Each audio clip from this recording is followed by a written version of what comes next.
Call to order the Austin City Planning Commission meeting for Tuesday, November 14th, 2023. We have 3 items on the agenda tonight, all open public hearings. But before that, we need to look at the minutes that you should have received from our last meeting from Tuesday, October 10th of this year, as written by Ms. Bakken. If no one has any additions or corrections to those minutes, we need a motion and a second to approve them as written. I'll motion. I'll second. All right, thank you. I have a motion from Commissioner Norman and a second from Commissioner Duffy to approve the minutes from October 10th as written. Any further discussion? All in favor of the motion, please say aye. Aye. All opposed, say no. Motion carries. The minutes are approved as written. First item is to consider a petition from Austin Port Authority for approval of Creekside Business Park preliminary and final plats to accommodate future commercial development and infrastructure. Ms. Wallace. Yeah, this will be a recommendation to City Council. The Austin Port Authority and the city received a grant from, received a federal grant to do some improvements of the infrastructure out at the Creekside Business Park. As part of that grant, they needed to define the area in which they were putting in the infrastructure using this grant. There's always some strings attached to the grant funds where they have to have, so some of the businesses that might take advantage of that additional infrastructure and investment might have to have a certain number of employees or, improve the tax base to a certain level. So they need to define the area in which they are working.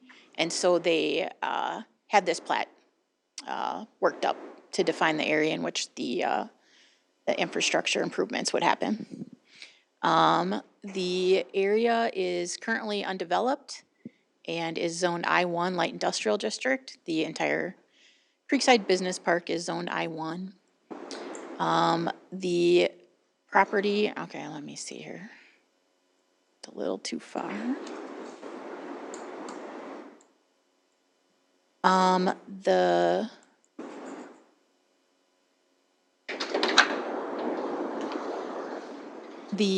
Again, the plat for this property is for infrastructure improvements and future commercial development. The site is approximately 10 acres, and then I don't have that listed below, but it adds public right-of-way, and there are some easements done separately, actually, that will be done separately. And this work is being done again as part of an economic development grant. And on my Adobe here, I have some trouble getting this to be small. But here, let me open up my GIS map.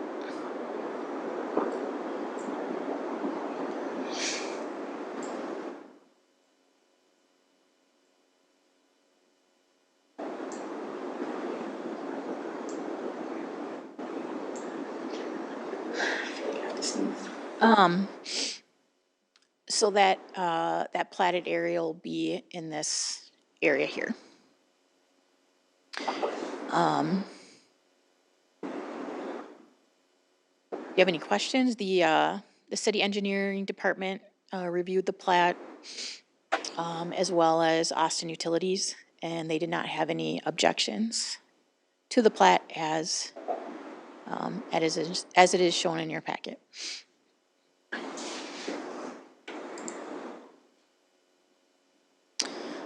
And eyes here a little bit.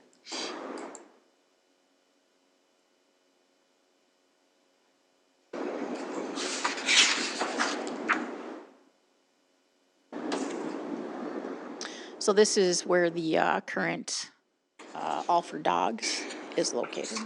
I'm sorry, what did you say, Holly?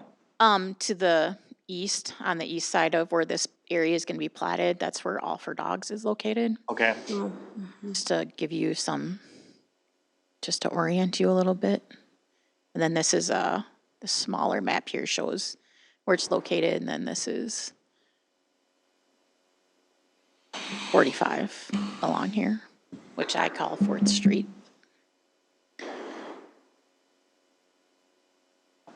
So it would just be this area that's highlighted in bold. This is a recommendation.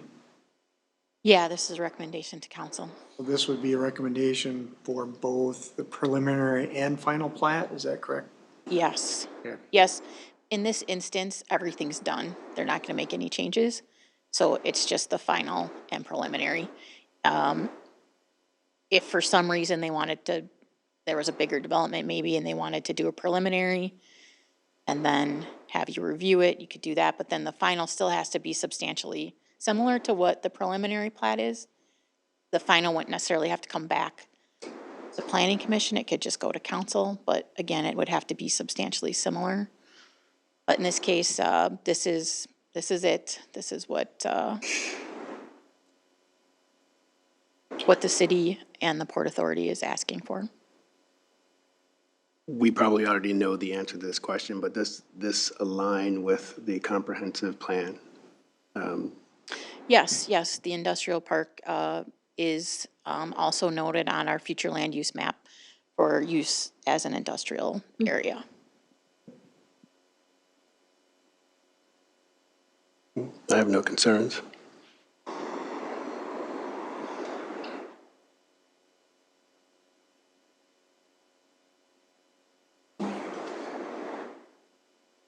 Any more questions, commissioners? Anything else, Holly? No, it's, Ready to make a motion? I'll make a motion to recommend this to council as presented from Holly. Second. All right, thank you. I have a motion from Commissioner Norman and a second from Commissioner Lindberg to, if I'm correct, recommend the council to approve preliminary and final plat as presented. Any further discussion? Go ahead and vote. All in favor of the motion, please say aye. Aye. All opposed, no. Motion carries. Next up, we have another open public hearing to consider petition from John Riles at 315 4th Avenue Southeast to rezone the parcel from I-1 light industrial to RO residential office. Holly. yes, Mr. Riles owns a property that he uses for office space at 315 4th Avenue Southeast. That parcel is currently zoned I-1 light industrial. It's kind of a weird area. It has a mix of, as shown here on the west, he has a boundary with residential office to the east, R2 multifamily residential. The north, there's a parcel that's zoned I-1 commercial.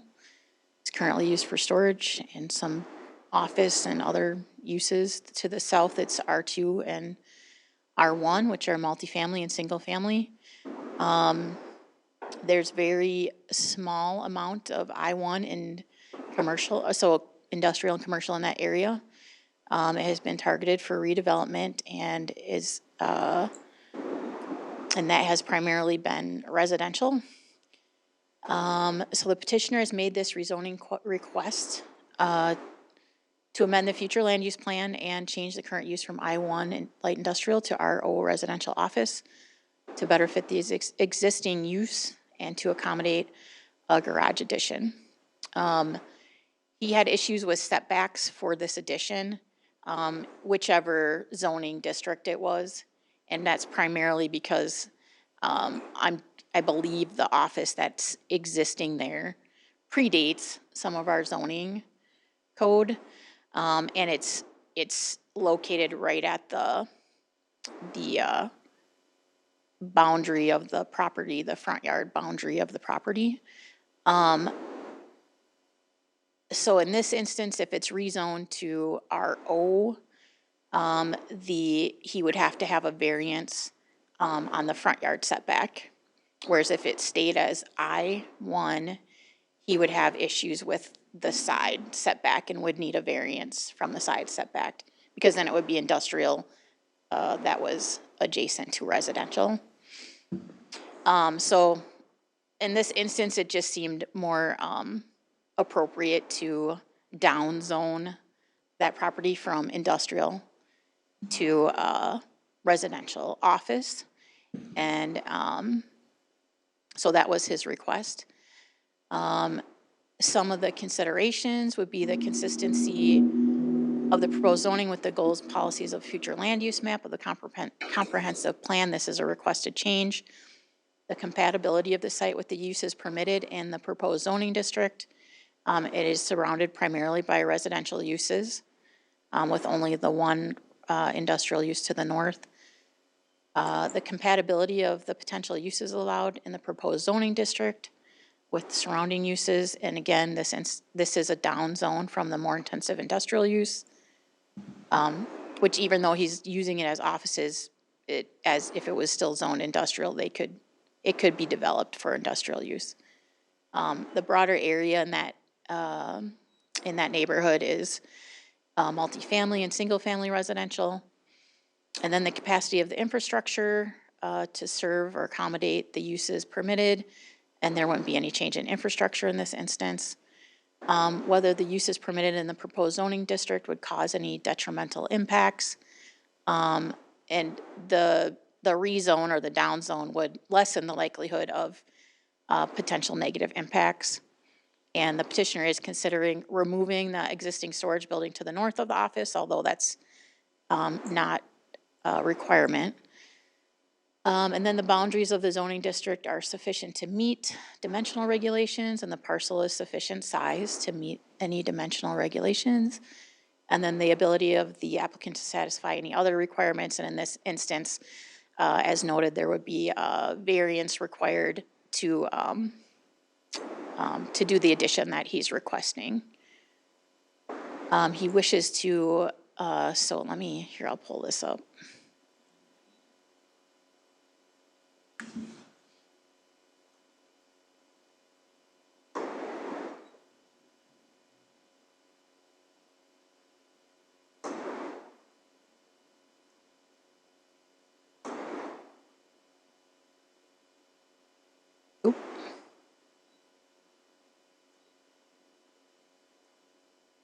The post office is a really nice landmark for aerials. You can see the big white. And then from there. So yeah, this one's easy because of the solar here. So he has right now a garage in this area here. And he'd like to convert that into office space and then add a garage that would be set back a little bit, but attached to where that current garage is located. And since this building sits right on the property line, it's not far enough back to connect the two without adding a variance for the garage addition. And so he's asking for, that's why he's asking for the variance on that. But we're not that far yet. But, so this is just the rezone piece. We sent out notices to the neighbors and we did not get any responses back. So that's it. Do you have any questions? Is the boundary for that parcel outlined in black there? Yep, yeah, here. Actually, I think if I click on that, there, Yeah, it's highlighted.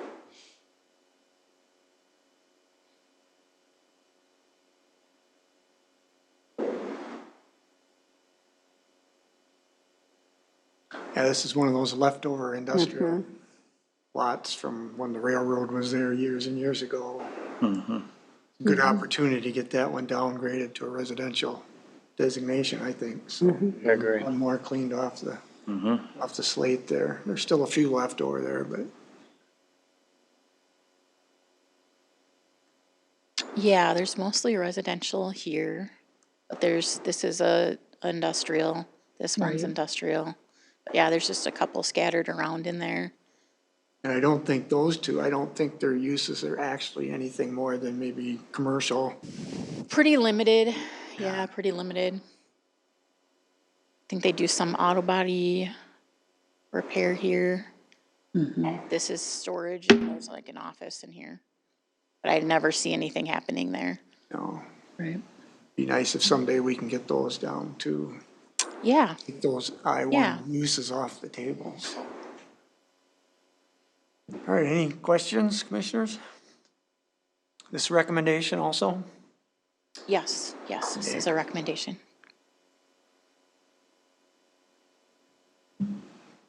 Just the future land use map and then the zoning map where it's currently located.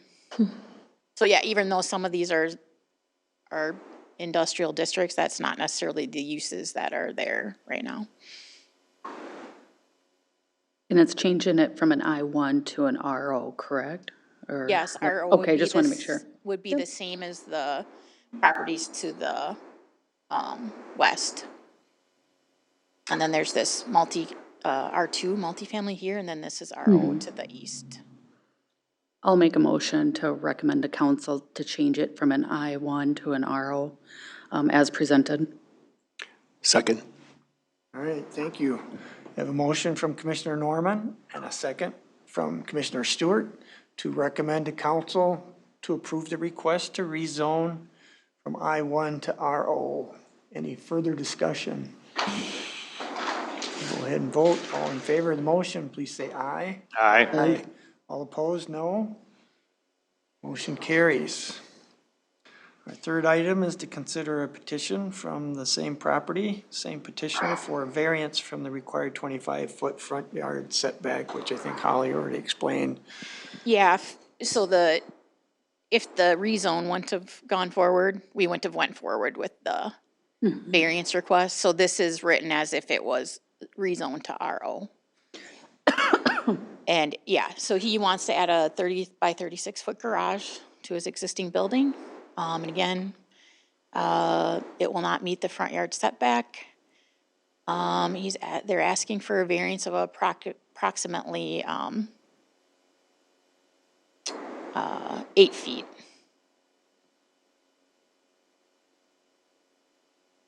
Wait. Side and rear, let's see, side and rear yard setbacks, 8 feet. Oh, yeah, 11 proposed. And then 10 feet, greater than 20 feet to the back are compliant. So it would just be that front yard setback. Oops.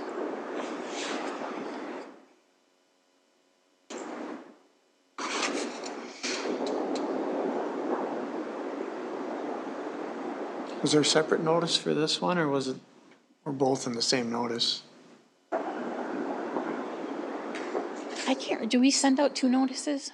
We did send out 2 notices, so one for each. Any One for the response on variance. this one either? No, I didn't get any responses. We did not get any responses. The property is about a little over half an acre. The lot coverage would be about 20% with an RO, 60% is allowed. Some things to take into consideration when granting a variance. It's whether the variance is in harmony with the general purposes and intent of the zoning ordinance. The variance is consistent with the comprehensive plan. The proposal puts the property to use in a reasonable manner. There are unique circumstances to the property not created by the landowner. The variance, if granted, will not alter the essential character of the locality in which the property is situated. I know And the square footage for accessory building isn't an issue either, right? For RO? so they're asking for a 17-foot setback, which would be a 8-foot variance.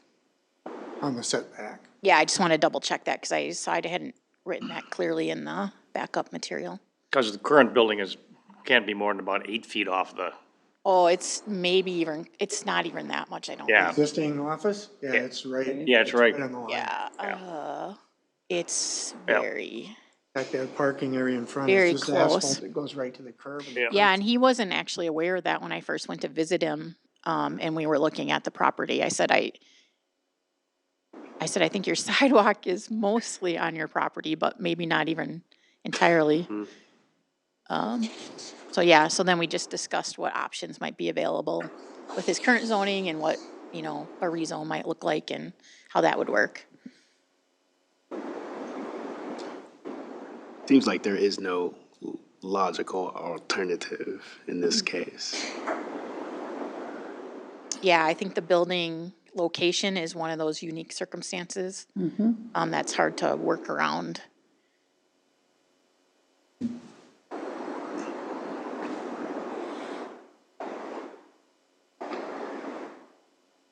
So that's gonna be back in here, right? And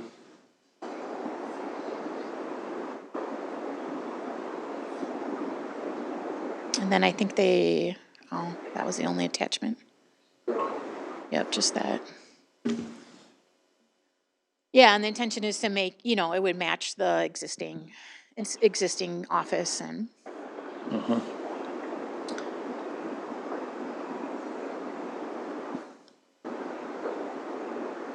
And he did have a contractor that was working with them who was communicating with me as well.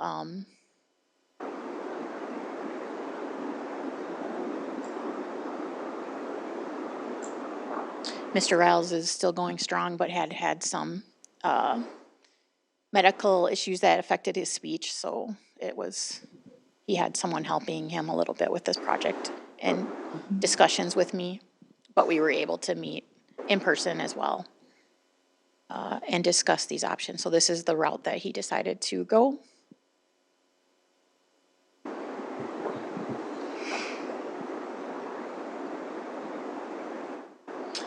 This would be a recommendation, and then taking into account these factors, for, recommending approval or, I guess, for recommending approval of a variance.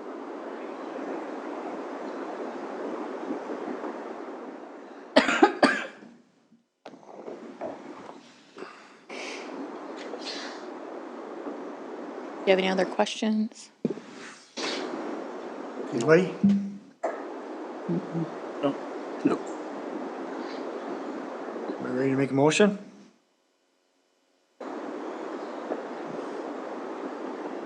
So it would be an 8-foot variance. I don't know how to make a motion. If it was a recommendation for approval, taking into account the statutory requirements listed in the backup material. How else would you would that work? And conditioned on the rezone being Yes, approved by the city council. that's true. I just want to add that Yeah. piece. Contingency. Yes, good point.